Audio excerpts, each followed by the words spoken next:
بسم اللہ الرحمن الرحیم۔ السلام علیکم۔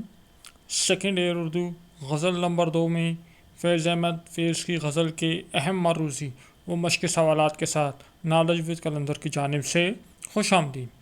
سب سے پہلے ہم بورڈ کے امتحانات کے حوالے سے کچھ اہم معروضی سوالات کو آپ کی خدمت میں پیش کریں گے۔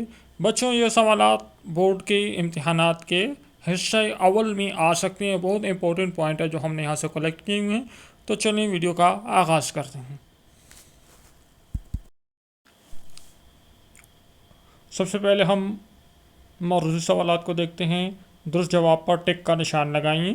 فیض 1910 کو سیالکوٹ میں پیدا ہوئے۔ یہاں 4 آپشن آ سکتے ہیں، آپ نے کریکٹ آپشن ہے سیالکوٹ ہوگا۔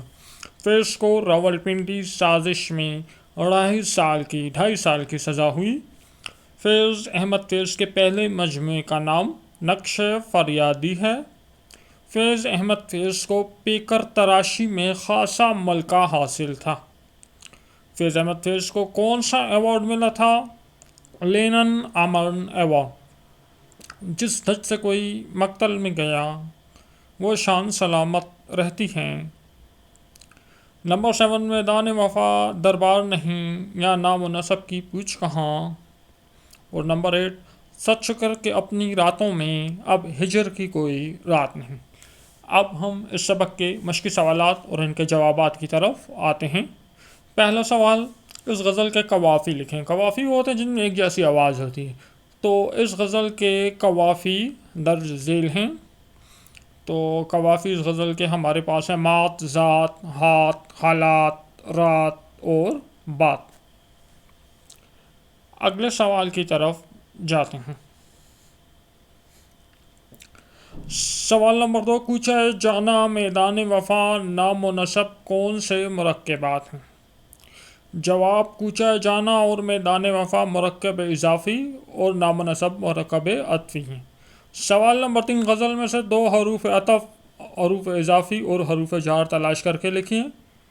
حروف عطف وہ حروف ہوتے ہیں جو اسموں، فعلوں اور جملوں کو آپس میں ملاتے ہیں، مثلاً قلم اور دوات، کھانا اور پینا، شب اور روز۔ اب یہ دیکھیں قلم اور دوات، تو اور کیا ہے؟ قلم اور دوات کو ملا رہا ہے، تو اور کیا ہے؟ حروف عطف۔ تو اس غزل میں حروف عطف وہ اور بھی ہیں۔ دوسرا جو ہمیں کہا ہے حروف اضافی، حروف اضافی وہ حروف ہوتے ہیں جو اسموں یا قلموں کے درمیان تعلق کو ظاہر کرتے ہیں، مثلاً امجد کی کتاب۔ امجد دیکھو ایک نام ہے، کتاب ایک نام ہے، ان دونوں کا تعلق آ رہا ہے۔ اس غزل میں حروف اضافت کوچہ جانا میدان وفا، کوچہ جانا میں امزہ بطور اضافت استعمال ہوا ہے، یعنی جانان کا کوچہ۔ میدان وفا میں میدان کے نیچے زیر لگا ہوا ہے، بطور اضافت استعمال ہوئی ہے، یعنی وفا کا میدان۔ حروف جار وہ حروف ہوتے ہیں جو ایک اسم کے دوسرے اسم یا فعل سے ملاتے ہیں، مثلاً کتاب میز پر پڑی ہے، علم دولت سے بہتر ہے۔ ان مثالوں میں پر سے حروف جار ہیں۔ اب اس غزل میں کون سے حروف جار آئے ہیں؟ اس غزل میں حروف جار میں اور سے جو ہیں وہ استعمال ہوئے ہیں۔ اب ہم اگلے سوال کی طرف جاتے ہیں۔ سوال نمبر 4، اس غزل کے کس شعر میں صنعت تضاد کا موجود ہے؟ جواب ہے کہ غزل کے آخری شعر میں صنعت تضاد موجود ہے۔ آخری شعر بھی آپ کو دکھا دیتے ہیں۔ یہ بازی عشق کی بازی ہے، جو چاہو لگا دو ڈر کہنا کیسا، گر جیت گئے تو کیا کہنا، ہارے بھی تو بازی مات نہیں۔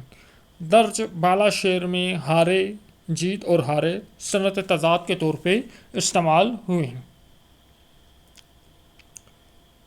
سوال نمبر 5، درج ذیل غزل کے مطابق درج ذیل سوالوں کے جوابات لکھیں۔ پہلا سوال، پہلے شعر میں کس بات پر شکر کا اظہار کیا گیا ہے؟ جواب ہے کہ پہلے شعر میں شاعر اس بات پر شکر کا اظہار کر رہا ہے کہ اس کے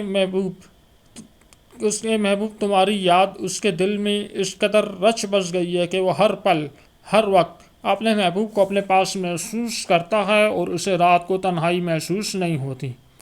اچھا، یہ تم پہلی لائن کے اس کے محبوب کی یاد، تمہاری کی جگہ کی لکھنی، ٹھیک ہے؟ میں کریکٹ کرتا ہوں اس کو، یہ کریکٹ ہو گیا۔ اگلے سوال کی طرف جاتے ہیں۔ سوال نمبر 2، دل بیچنے سے کیا مراد ہے؟